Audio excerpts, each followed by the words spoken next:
ಬೆಂಗಳೂರಲ್ಲಿ ಸರ್ಕಾರಿ ವಕೀಲೆ ಲೋಕಾಯುಕ್ತ ಬಲೆಗೆ ಬಿದ್ದಿದ್ದಾರೆ. 5,000 ಲಂಚವನ್ನ ಸ್ವೀಕರಿಸಬೇಕಾದ್ರೆ ಸವಿತಾ ಪಾಟೀಲ್ ಅರೆಸ್ಟ್ ಆಗಿದ್ದಾರೆ. ಅತ್ಯಾಚಾರ ಪ್ರಕರಣದಲ್ಲಿ ಆಕ್ಷೇಪಣೆಗಾಗಿ ಲಂಚಕ್ಕೆ ಇವರು ಬೇಡಿಕೆಯನ್ನ ಇಟ್ಟಿದ್ರಂತೆ. ಸಂತ್ರಸ್ತೆಯ ದೂರಿನ ಅನ್ವಯ ಲೋಕಾಯುಕ್ತರು ಕಾರ್ಯಾಚರಣೆಯನ್ನ ನಡೆಸಿದ್ರು.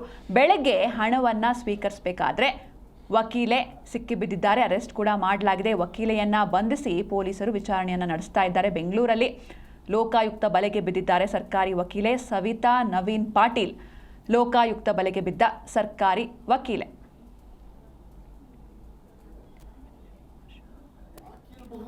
ಬೇಡ ಮೇಡಮ್, ಹಾಕಿರಬಹುದು ಅಂತಂದ್ರೆ ಆಯ್ತು, ಓಪನ್ ಮಾಡಪ್ಪ, ತೆಗಿಯಪ್ಪ. ಹೌದು, ಇಲ್ಲಿ ದುಡ್ಡು ಇಲ್ಲಿದೆ, 50 ಬರಪ್ಪ, ದುಡ್ಡು ಇಲ್ಲಿದೆ ನೋಡಪ್ಪ. ದುಡ್ಡನ್ನ ಎಲ್ಲಿ ಇಟ್ಟಿದ್ದೀರಿ? ಹಾಕಿರಬಹುದು. ಹಂಗೆ ಬೇಡ ಮೇಡಮ್, ಹಾಕಿರಬಹುದು ಅಂತಂದ್ರೆ ಆಯ್ತು, ಓಪನ್ ಮಾಡಪ್ಪ, ತೆಗಿಯಪ್ಪ. ಹೌದು, ಇಲ್ಲಿ ದುಡ್ಡು ಇಲ್ಲಿದೆ, 50 ಬರಪ್ಪ, ದುಡ್ಡು ಇಲ್ಲಿದೆ ನೋಡಪ್ಪ. ದುಡ್ಡನ್ನ ಎಲ್ಲಿ ಇಟ್ಟಿದ್ದೀರಿ?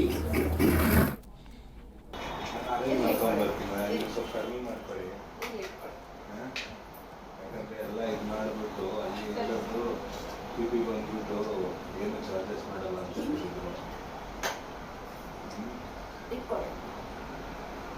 ಕಡಿಮೆ ಮಾಡ್ಕೊಂಡು ಸ್ವಲ್ಪ ಅಡ್ಜಸ್ಟ್ ಮಾಡ್ಕೊಂಡ್ಬರ್ತೀನಿ. ನಮ್ಮ ಚಿಕ್ಕಪ್ಪವ್ರಿಗೆ ಹೋಗ್ಬೋದು.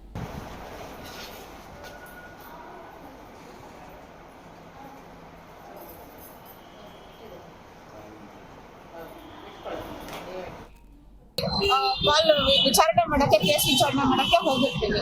ಬಟ್ ಲಾಯರ್ ಅವ್ರು ಹೇಳ್ತಾರೆ, ನಾನು ಟಿ ಗೌರ್ಮೆಂಟ್ ಇಂದ ನಿಮ್ಗೆ ನಾನು ಸಹಾಯ ಮಾಡ್ತೀನಿ ಅಂತ ಹೇಳ್ತಾರೆ. ಓಕೆ, ನಮಗೂ ಓಕೆ ದಾರಿ ಸಿಕ್ತು, ಯಾರೋ ಒಬ್ರು ನಮ್ಗೆ ಸಹಾಯ ಮಾಡ್ತಾರೆ ಅಂತ ಹೋಗಿರ್ತೀವಿ.